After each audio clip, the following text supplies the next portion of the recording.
पुणे इतिहास, परंपरा आणि संस्कृतीचं केंद्र आणि या शहरात वसलेलं एक प्राचीन शिव मंदिर श्री नागेश्वर मंदिर. हे मंदिर 13व्या ते 14व्या शतकात हेमाडपंथी शैलीत बांधलं गेलं.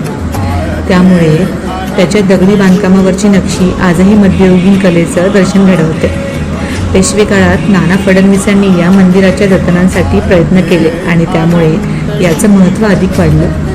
संत ज्ञानेश्वर आणि संत नामदेव यांच्या अभंगातूनही आज उल्लेख ऐकायला मिळतो. श्रावण महिना, महाशिवरात्री आणि नागपंचमीला येथे भक्तांचा उत्साह आणि वातावरण पाहण्यासारखं असतं. हे मंदिर केवळ धार्मिक नाही तर पुण्याच्या समृद्ध इतिहासाचं एक प्रतीक आहे. नाग म्हणजे सर्प आणि ईश्वर म्हणजे शिव.